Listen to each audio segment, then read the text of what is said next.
ಕೋಲಾರ ಜಿಲ್ಲೆಯಲ್ಲಿ ಆರೋಗ್ಯ ಸೌಲಭ್ಯಗಳನ್ನು ಬಲಪಡಿಸುವ ನಿಟ್ಟಿನಲ್ಲಿ ಆರೋಗ್ಯ ಮತ್ತು ಕುಟುಂಬ ಕಲ್ಯಾಣ ಸಚಿವ ದಿನೇಶ್ ಗುಂಡೂರಾವ್ ಅವರು ಸುಮಾರು 30 ಕೋಟಿ ರು ವೆಚ್ಚದ ವಿವಿಧ ಯೋಜನೆಗಳಿಗೆ ಚಾಲನೆ ನೀಡಿದ್ದಾರೆ. ಈ ಸಂದರ್ಭದಲ್ಲಿ ಮಾತನಾಡಿದ ಅವರು, ರಾಜ್ಯ ಸರ್ಕಾರವು ಆರೋಗ್ಯ ಕ್ಷೇತ್ರಕ್ಕೆ ಹೆಚ್ಚಿನ ಒತ್ತು ನೀಡುತ್ತಿದ್ದು ಎಲ್ಲರಿಗೂ ಉತ್ತಮ ಆರೋಗ್ಯ ಸೌಲಭ್ಯಗಳನ್ನು ಒದಗಿಸಲು ಬದ್ಧವಾಗಿದೆ ಎಂದು ತಿಳಿಸಿದ್ದಾರೆ.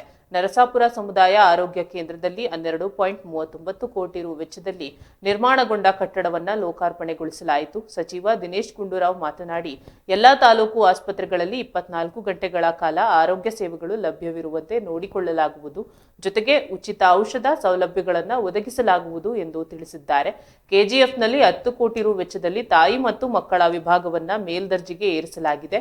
ಕಾರ್ಯಕ್ರಮದಲ್ಲಿ ಶಾಸಕ ಕೊತ್ತೂರು ಜಿ ಮಂಜುನಾಥ್, ವಿಧಾನ ಪರಿಷತ್ ಸದಸ್ಯ ಅನಿಲ್ ಕುಮಾರ್, ಜಿಲ್ಲಾ ಆರೋಗ್ಯ ಅಧಿಕಾರಿ ಡಾಕ್ಟರ್ ಶ್ರೀನಿವಾಸ್, ಎಸ್ಎನ್ಆರ್ ಜಿಲ್ಲಾಸ್ಪತ್ರೆಯ ಶಸ್ತ್ರಚಿಕಿತ್ಸೆಯ ಡಾಕ್ಟರ್ ಜಗದೀಶ್, ಸಿಂಡಿಕೇಟ್ ಸದಸ್ಯ ಸಿಸಂದ್ರ ಗೋಪಾಲ್ ಗೌಡ, ಗ್ರಾಮಾಂತರ ಬ್ಲಾಕ್ ಕಾಂಗ್ರೆಸ್ ಅಧ್ಯಕ್ಷ ಮೈಲಾಂಡಹಳ್ಳಿ ಮುರಳಿ ಸೇರಿದಂತೆ ಕಾಂಗ್ರೆಸ್ ಮುಖಂಡರು, ಆರೋಗ್ಯ ಇಲಾಖೆ ಅಧಿಕಾರಿಗಳು ಉಪಸ್ಥಿತರಿದ್ದರು. ಮಾಡಿರ್ತಾರೆ.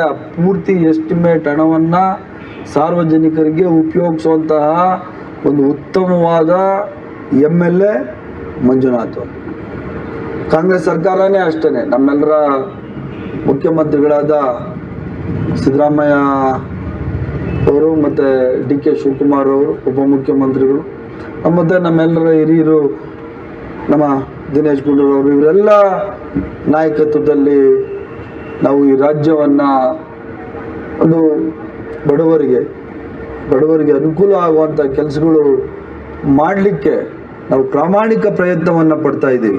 ಈ ವರ್ಷ ನಾವು ಎಲ್ಲ ಜಿಲ್ಲಾ ಆಸ್ಪತ್ರೆಗೆ, ಮಾನ್ಯ ಸುರೇಶ್ ಅವರೇ, ಪ್ರತಿಯೊಂದು ಜಿಲ್ಲಾ ಆಸ್ಪತ್ರೆಗೆ ನಾವು ಈಗ ಡೇ ಕೇರ್ ಕೆಮೊಥೆರಪಿ ಕೇಂದ್ರ ಕೊಟ್ಟಿದ್ದೇವೆ. ಇಲ್ಲೂ ಕೂಡ ಸ್ಥಾಪನೆ ಆಗಿದೆ. ಅದೇ ಅದರ ಸದ್ಬಳಕೆ ಮಾಡ್ಕೋಬೇಕು DS ಅವರೇ. ಯಾಕಂದರೆ ಇಲ್ಲಿಂದ ಕಿದ್ವಾಯಿಗೆ ಹೋಗಿ ಟ್ರೀಟ್ಮೆಂಟ್ ತೊಗೊಳ್ತಾರೆ, ಅಲ್ಲಿಗೆ ಹೋಗೋದು ಬೇಕಾಗಿಲ್ಲ, ಇಲ್ಲೇ ಕೆಮೊಥೆರಪಿ ತೊಗೋಬೋದು. ಅದನ್ನು ಮಾಡ್ತಕ್ಕಂಥದ್ದನ್ನು ಸರಿಯಾಗಿ ಉಪಯೋಗ ಮಾಡುವಂಥ ಕೆಲಸ ಕಾರ್ಯಗಳು DS ಮಾಡಬೇಕಾಗಿದೆ. ಅದೇ ರೀತಿ ಪ್ರತಿಯೊಂದು ಜಿಲ್ಲಾ ಆಸ್ಪತ್ರೆಗೆ ನಾನು ಈ ವರ್ಷ 9 ಹೊಸ ಸೂಪರ್ ಸ್ಪೆಷಾಲಿಟಿ ಹುದ್ದೆಗಳನ್ನು ಸೃಜನೆ ಮಾಡಿದ್ದೇನೆ.